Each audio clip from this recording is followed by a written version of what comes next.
All right, guys, we're moving on to our next unit, which is exponents. So if you remember from middle school, you probably seen something like 2 to the third power. And what an exponent does is that means we multiply that number that many times. So 2 to the third will be represented as 2 times 2 times 2, which gives us 8.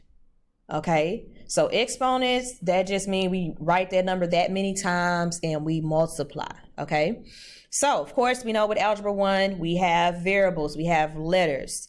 So I'm going to do that same thing. I have x squared times x to the 5th.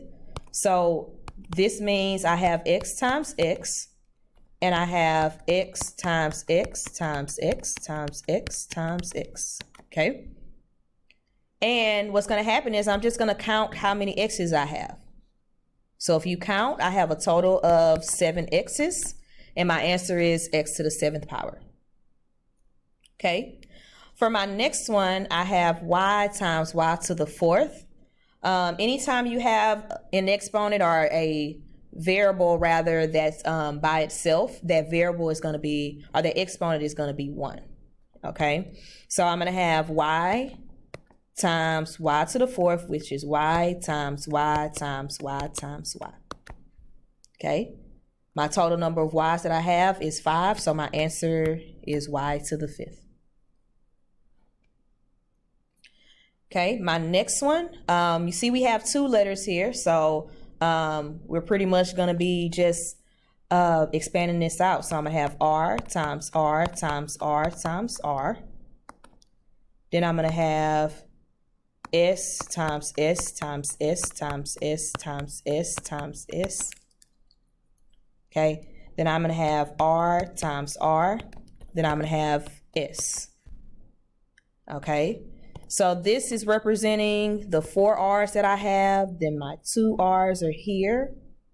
Okay, then here I have 6 and I have 1.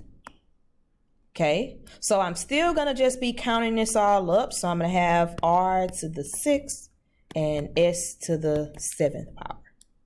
Okay, then here for this one, we notice we have some coefficients, which coefficients are the big numbers. So if I have 3 and 4, I'm going to multiply that. Okay, so when I expand it out, I'm going to have 3. Then I have w to the 7th power, so that's times w times w times w 7 times. Okay, then I'm going to have 4 times w times w. So as I said, we multiply those coefficients. So I'll have 12. Then I'm still going to be counting my w's, and I see that I have a total of 9. So my final answer is going to be 12 w to the 9th. Okay. Now you probably have noticed that it's a certain pattern that we have, or it's a certain rule that's associated with this, okay? Because the problem is we don't want, let's say they give us x to the 100th power times x to the 50th power. We don't want to take time to draw 150 x's because that's crazy. So one thing you'll notice is if I add the exponents, that gives me my answer. Okay, so if you notice, all I did for the first one, I did x to the 2nd power plus 5, that gave me my 7. I did y to the 1st power plus 5 plus 4, that gave me 5. This one I did r to the 4th plus 2, which gave me the 6, times s to the 6th power plus 1, and that gave me the 7. Okay, this one here we had coefficients, so I'm just looking at 4 times 3. Then I have times w to the 7th power plus 2. Here's my 12 and here's my 9. Okay, so you really can do this either way you want to do it. If you feel like you want to draw them all out because maybe you get confused, go for it. I'm not going to stop you. But all you're doing for this one is adding your exponents. So I'm going to go ahead and write this rule at the bottom. Okay, so we're going to add exponents with the same variable. Okay. Also, let's write in multiply coefficients, because sometimes they do give us coefficients and I don't want you to forget. So multiply the coefficients. Okay. So the next part we're going to look at is our fractions, or our division. We know fractions mean division. So it's going to be the same thing. I'm going to be expanding this out. So if I have x to the 8th power, that's x times x times x times x 8 times, okay? Then at the bottom, I have x times x. So just to backtrack a little bit, we remember from probably like 4th grade, any number times itself, or any number divided by itself will give you 1. So it cancels out, right? If I have x divided by x, that'll cancel out as well and be 1, okay? So that's the same thing that's going to happen here. I have 8 at the top and 2 at the bottom.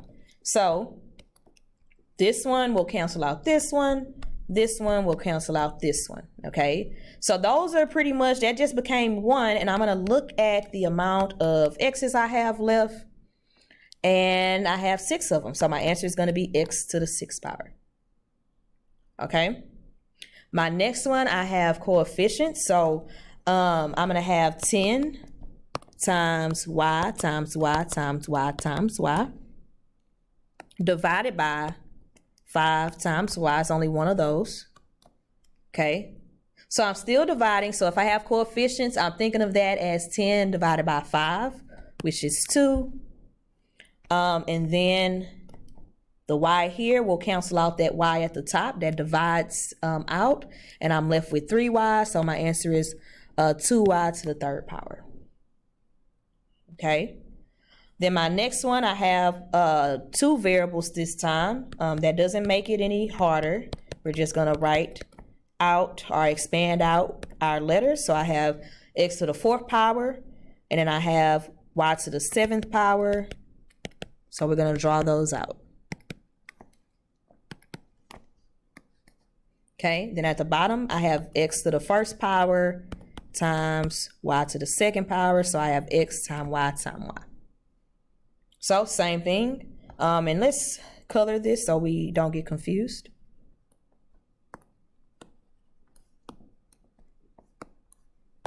So those are my x's and these are my y's.